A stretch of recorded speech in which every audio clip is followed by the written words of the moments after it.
اس کو اپ گریڈ تو کرے نا پہلے. ایک میں نے یہ مراسلہ لکھا ہے رجسٹرار کو, ساری چیز آئے سائلین کو, معذور افراد کے لیے, بزرگ کے لیے, خواتین کے لیے, ٹھیک ہے نا جی, واضح پالیسیز ہے, ایس او پیز وغیرہ, اور یہ ساری چیزیں میں نے جو ہے نا اس کا تقاضا کی ہے. اور دوسرا جو ہم معاملہ آپ نے میرا وہ ڈی سی ڈپٹی کمشنر کے ساتھ دیکھا ہوگا کہ وہ ہو سکے تو ویڈیو پیچھے چلا دیں, یا ڈپٹی کمشنر دھکے دے رہا تھا بکلا کو, تو میں نے روکا تھا. میں نے کہا, میں نے پھر بتایا تھا, اسے سمجھایا بھی تھا کہ یہاں کیڑے مکوڑے نہیں رہتے, انسان رہتے ہیں. اب اس سے ساتھ جڑی جو ہے میں رجسٹرار سے پوچھ لیا کہ میں نے ان سے پوچھا ہے کہ جناب آپ بتائیں یہ سارے جو یہاں آتے ہیں افسران عملہ سیکیورٹی, یہ اتنے لوگ کیسے آ جاتے ہیں اندر؟ عدالتی وقار کے بنا جسی ایک کو بلایا وہی آئے, باقی سارا وہ پنجابی کہتے ہیں ٹپر لے آندے کے لوڈ ہے, ٹپر بھی سارا آیا ہوتا ہے, ٹھیک ہے نا جی. اور ان کے آتے ہیں نشستوں میں براجمان ہو جاتے ہیں, وکلا کی نشستوں میں بیٹھ جاتے ہیں.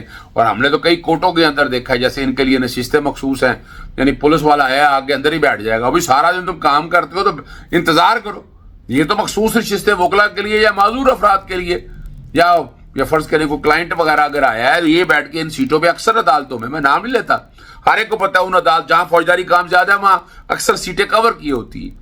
تو یہ روکنے کا والا سے ہے کہ اس کے بتائیں کیا ہے, کیا طریقہ کار ہے, اگر کوئی آتا ہے کس نے آنا ہے, کتنے لوگوں نے آنا ہے, اس کی شفاف پالیسی سازی اور مؤثر شکایتی نظام کے حوالے سے میں نے کہا, ٹھیک ہے نا جی. اور میرا مقصد بڑا واضح ہے کہ ہم چاہتے ہیں کہ آئین اور قانون کی حکمرانی ہو, انسان کی عزت توقیر ہو, بے عزتی نہ ہو سارے پروسیس کے اندر.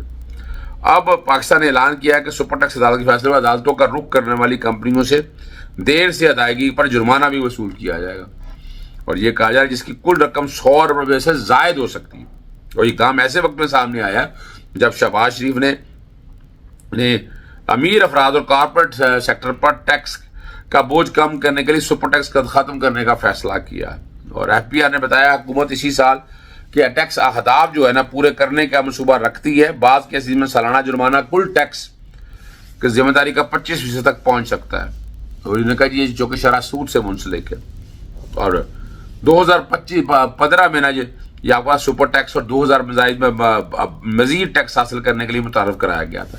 اور سپر ٹیکس تقریباً 100 سے 150 ارب روپے کی آمدنی فراہم کر سکتا ہے. تاہم حکام کے مطابق ابھی تک درست آمدنی کا تعین ممکن نہیں ہو سکا. آپ کو یاد ہونا چاہیے کہ گزشتہ ہفتے سے ایک خبر جو ہے وہ بڑی گردش کر رہی ہے وہ نتن یاہو کے بارے میں.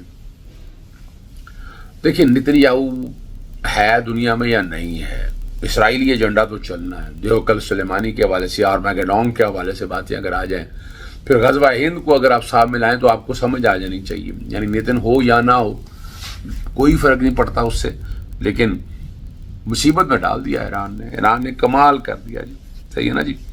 اور وہ کہہ رہے ہیں یہ جو ایرانی ہائپر سونک میزائل کے ایک مبینہ حملے میں وہ ہلاک ہو چکے ہوں. اور یہ کہا جا رہا ہے کہ ان کی رہائش پر گیا تھا, اور ایرانی میڈیا مختلف دعوے کر رہا ہے.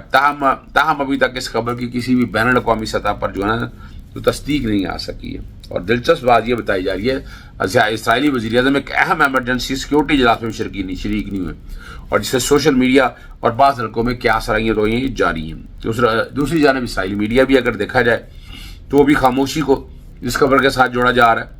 ابھی تک واضح سرکاری جو ہے نا اس بارے میں ڈیٹیل سامنے نہیں آ سکی. اور ایران کے جو پاسداران انقلاب ہیں انہوں نے سخت بیان جاری کیا ہے جس میں اسرائیلی وزیر نے بنیامین نیتن یاہو کو کھلی دھمکی دی گئی ہے. اور اس بیان میں کہا گیا کہ اگر نیتن یاہو زندہ ہے تو انہیں پوری طاقت کے ساتھ تلاش کر کے ہلاک کیا جائے گا.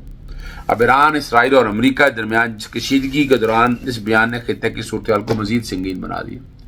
بھائی تب تم دھمکیاں دیتے ہو, جب آپ تم لوگوں تک آتی ہیں تو اس پہ فیس کریں اس بات کو. اور دوسری طرف اگر دیکھا جائے اطلاعات کے مطابق تیلے پر ایرانی بیلسٹک میزائلوں کے حملے کی بھی خبریں سامنے آئی, اور بتایا جا رہا ہے کہ یہ میزائل تقریباً 700 کلومیٹر کی بلندی پر جا کر کلسٹر وار ہیڈ چھوڑتے ہیں. یہ بڑا ایسی بات ہے جو ان کے لیے مسئلہ آ جائے گا. اور درجنوں چھوٹے بم نکلتے ہیں اور شہر کے مختلف حصوں پر گرتے ہیں. اب یہی جو بات ہے نا وہ ساری سامنے رکھی ہے. اب اس مناظرے کو جو بات سامنے رکھتے ہیں, باتیں ساری سامنے رکھ کر بات کرتے ہیں کہ اس لیے آسٹریلیا اپنا بنیادی طور کے اوپر اسرائیل جو ہے نا اس سے بیک فٹ پہ چلا گیا. 2 باتیں میں نے کافی شیئر کی, میری ہو سکے کہ ٹیم تو وہ ٹویٹ کر دے گی. وہ 2 ٹویٹ بڑے زیادہ وائرل ہو رہے ہیں جس میں نے کوشش کی ہے کہ میں چیزیں ساری سامنے رکھ سکوں. خاص طور پر جو ہے نا ایک تو طارق جمیل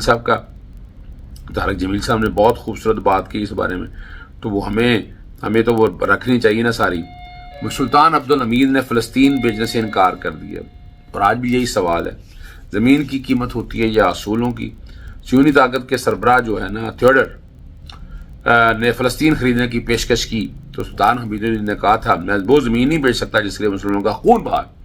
اصول پر کھڑا رہنے والے جو حکمران ہیں جو تاریخ میں زندہ رہتے ہیں, یہ بات ساری وضاحت کے ساتھ ہم بار بار کہتے رہتے ہیں کہ وہ لوگ حقیقتاً تاریخ میں زندہ رہتے ہیں.